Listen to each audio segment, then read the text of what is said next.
வணக்கம். இது people English series. இந்த வீடியோல ப்ளூ பெர்ஃபெக்ட் சப்ஜெக்டிவ் அப்படி இல்லைன்னா பாஸ்ட் பெர்ஃபெக்ட் சப்ஜெக்டிவ் பத்தி தெரிஞ்சுக்க போறோம்.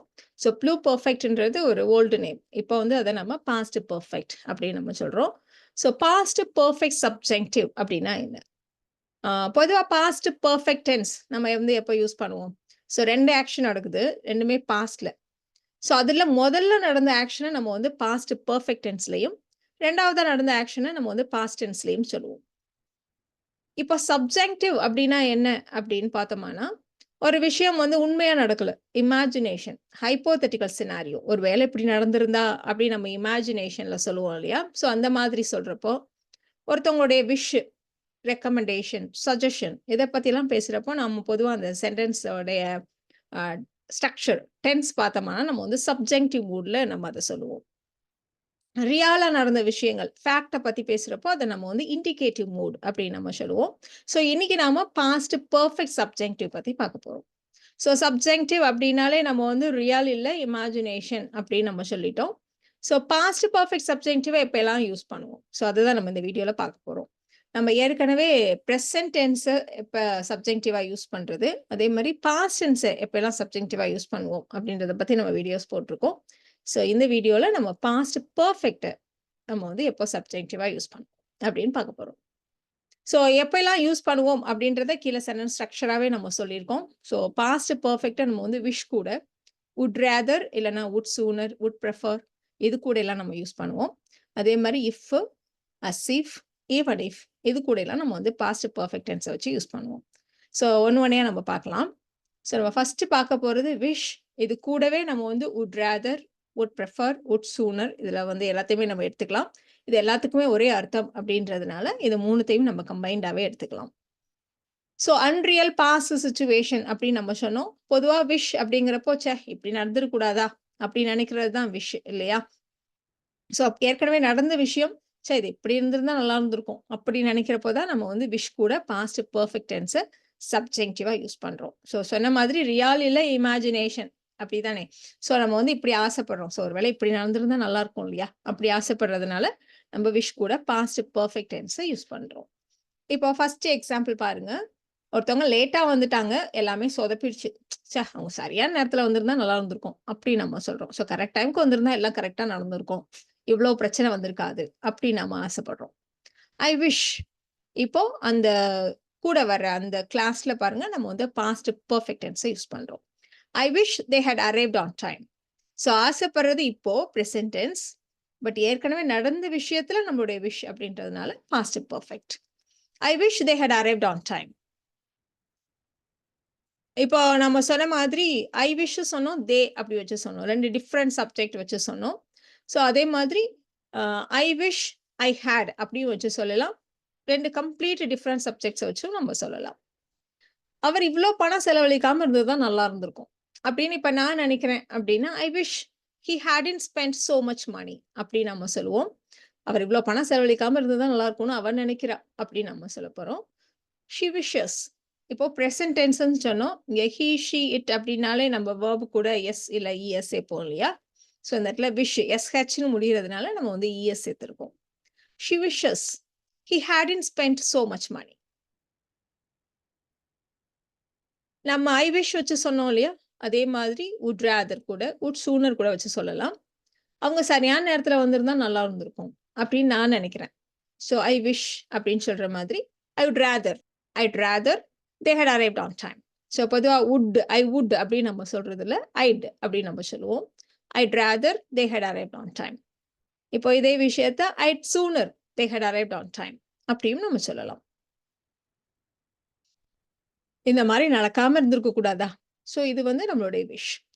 நம்ம வந்து சாதாரணமா நம்ம ஆசைப்படுற விஷயத்த இப்படி ஒரு கொஸ்டின் மாதிரி தமிழ்ல சொல்லுவோம். இங்கிலீஷ பொறுத்தவரைக்கும் இது வந்து கொஸ்டினா இருக்காது. ஏன் இங்க கொஸ்டின் மார்க் இருக்கு, இங்க இல்ல அப்படின்னா, இங்க வந்து ஐ விஷ் வச்சு, இல்ல ஐ வுட் ராதர் வச்சு, ஐ வுட் சூனர் வச்சு சொல்றதுனால, நம்ம வந்து இங்க கொஸ்டின் ஃபார்ம்ல நம்ம சொல்ல மாட்டோம். இங்கிலீஷ பொறுத்தவரைக்கும்.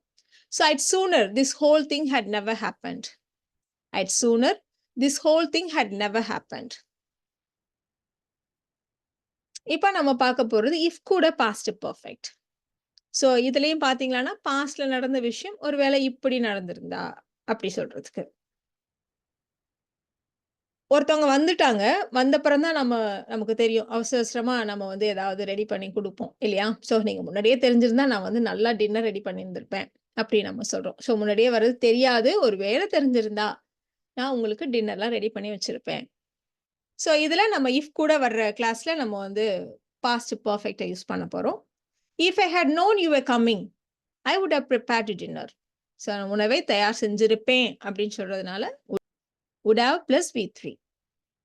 If I had known you were coming, I would have prepared dinner.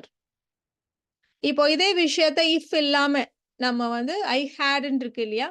அத வந்து இன்வெர்ட் பண்ணி had I known you were coming, I would have prepared dinner. அந்த ஸ்ட்ரக்சர்லயும் நம்ம சொல்லலாம். இப்போ அந்த ஸ்ட்ரக்சர் வச்சு ஒரு எக்ஸாம்பிள் பார்த்துடலாம். இப்போ ஃப்ரெண்ட்ஸ் எல்லாம் வெளில மூவிக்கு போறாங்க, கூப்பிடுறாங்க. இல்ல, இல்ல எனக்கு வேலை இருக்கு அப்படின்னு சொல்லிட்டு நான் போல. பட் அதுக்கப்புறம் அவங்க அந்த படம் நல்லா இருந்துச்சு. நாங்க அப்படி என்ஜாய் பண்ணோம். இந்த மாரிலாம் சொல்றப்ப, ச்சே நானும் என் வேலைய முன்னாடியே முடிச்சிருந்தா, உங்களோட படம் பார்க்க வந்திருப்பேன். ஸோ பாஸ்ட்ல நடந்த விஷயத்துல நம்மளுடைய விஷயத்த நம்ம இங்கேயும் சொல்றோம் இல்லையா? So if I had finished my work earlier, I would have come to the theatre அப்படின்னு சொல்ற மாதிரி நம்ம இஃப் இல்லாம had I finished my work earlier, I would have come to the theater அப்படியும் நம்ம சொல்லலாம். அடுத்ததா நம்ம பார்க்க போறது அசீஃப் கூட பாஸ்ட் பெர்ஃபெக்ட். அசீஃப் இல்லைன்னா அஸ்தோ ரெண்டுல எதையும் யூஸ் பண்ணலாம். ஸோ எப்போ நம்ம அசீஃப் கூட பாஸ்ட் பெர்ஃபெக்ட் டென்ஸை யூஸ் பண்ணுவோம் அப்படின்னா, ஒரு விஷயம் நடக்கல, பட் நடந்த மாதிரி ஒருத்தவங்க பேசினாங்க, ஒருத்தவங்க நடந்துக்கிட்டாங்க, பார்க்கறதுக்கு அப்படி தெரிஞ்சாங்க. இந்த மாதிரிலாம் சொல்றப்போ நம்ம வந்து பாஸ்ட் பெர்ஃபெக்ட் டென்ஸை அசீஃப் கூட யூஸ் பண்ணுவோம். இப்போ ஒருத்தவங்க சிரிக்கிறாங்க அப்படின்னா, சாதாரண விஷயத்துக்கு சிரிக்கிறாங்க அப்படின்றத சொல்றதுக்கு, என்னமோ உலகத்திலேயே பெரிய ஜோக்க கேட்டது மாதிரி சிரிச்சார் அப்படின்னு நம்ம சொல்லப் போறோம். He laughed as if he had heard the funniest joke in the world. இல்லன்னா he laughed as though he had heard the funniest joke in the world. அப்படி நம்ம சொல்லுவோம். ஸோ அசீஃப் கூட வர கிளாஸ்ல பாஸ்ட் பெர்ஃபெக்ட் சப்ஜெக்டிவா நம்ம யூஸ் பண்றோம். ஒருத்தவங்க ஒரு விஷயம் அவங்க பார்க்கல, நேரா பார்க்கல, ஹியர்சே தான். கேள்விப்பட்ட ஒரு விஷயத்த அவங்க ஒருத்தவங்க பேசிட்டு இருக்காங்க. அப்ப நாம என்னமோ நேரா பார்த்த மாரியே பேசுறா அப்படி சொல்லுவோம் இல்லையா? ஸோ அந்த மாதிரி ஒருத்தவங்க பேசுனாங்க. ஸோ அந்த மாதிரி ரியால் இல்ல, இமேஜினேஷன் அப்படின்றதுனால தான் நம்ம பாஸ்ட் பெர்ஃபெக்ட் சப்ஜெக்டிவ இந்த இடத்துல யூஸ் பண்ண போறோம். She spoke as if she had witnessed the incident firsthand. She spoke as if she had witnessed the incident firsthand. எல்லாரும் என்ன எப்படி ட்ரீட் பண்ணாங்க தெரியுமா? நான் என்னமோ பெரிய குற்றம் செஞ்சுட்ட மாதிரி நான் ட்ரீட் பண்ணாங்க. They treated me as if I had committed a terrible crime. They treated me as if I had committed a terrible crime. இப்ப நம்ம பார்க்க போறது ஈவன் இஃப் கூட past perfect. So even if பாருங்க, ஒரு விஷயம் வந்து ஒரு விஷயம் இப்படி இருக்கு, அதனால இது நடந்துச்சு.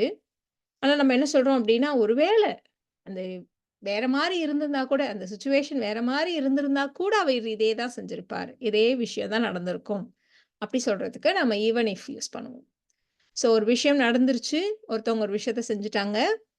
ஒருவேளை அது இப்படி நடக்காம இருந்திருந்தா, இந்த மாரி சிச்சுவேஷனா இருந்திருந்தாலும் கூட, அவர் இப்படிதான் பண்ணியிருப்பார். அப்படின்னு சொல்றதுக்கு தான் நம்ம ஈவன் இஃப்ப யூஸ் பண்ணுவோம்.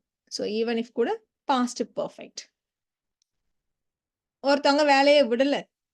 அவ லாட்டரியே அடிச்சிருந்தாலும் வேலைய விட்டுருக்க மாட்டா அப்படின்னு நம்ம சொல்ல போறோம். ஸோ லாட்டரி அடிக்கல, அடிச்சிருந்தாலும் இதே தான் நடந்திருக்கும். Even if she had won the lottery, she wouldn't have quit her job. So இந்த இடத்துல இஃப் மாதிரி தான் யூஸ் பண்றோம் பாருங்க. இஃப் கூட நம்ம வந்து past perfect and would have வச்சு நம்ம சொன்னோம் இல்லையா? ஸோ ஆல்மோஸ்ட் அதே மாதிரி தான் இங்கேயும் இருக்கு structure. Even if she had won the lottery, she wouldn't have quit her job. நான் போகல. என்ன அவங்க வந்து இன்வைட் பண்ணல. நானும் அங்க போகல. ஒரு வேளை அழைச்சிருந்தாலும் நான் போயிருக்க மாட்டேன். அப்படி சொல்றோம் நம்ம. So I wouldn't have gone to the party even if I had been invited. அவர் உண்மை தெரிஞ்சிருந்தாலும் மத்தவங்க முன்னாடி பேசியிருக்க மாட்டார். ஸோ அவருக்கு உண்மை தெரியாதவர் ஒண்ணும் சொல்லல. ஒரு வேளை தெரிஞ்சிருந்தாலும் இதே தான் அவர் பேசியிருக்க மாட்டார். Even if he had known the truth, he wouldn't have spoken up in front of others. Even if he had known the truth, he wouldn't have spoken up in front of others. So இந்த வீடியோல நாம past perfect சப்ஜெக்டிவ்னா என்ன? அதை எப்பயெல்லாம் use பண்ணுவோம் அப்படின்றத தெரிஞ்சுக்கிட்டோம். இந்த video உங்களுக்கு யூஸ்ஃபுல்லா இருக்கும்னு நினைக்கிறேன். Thank you so much.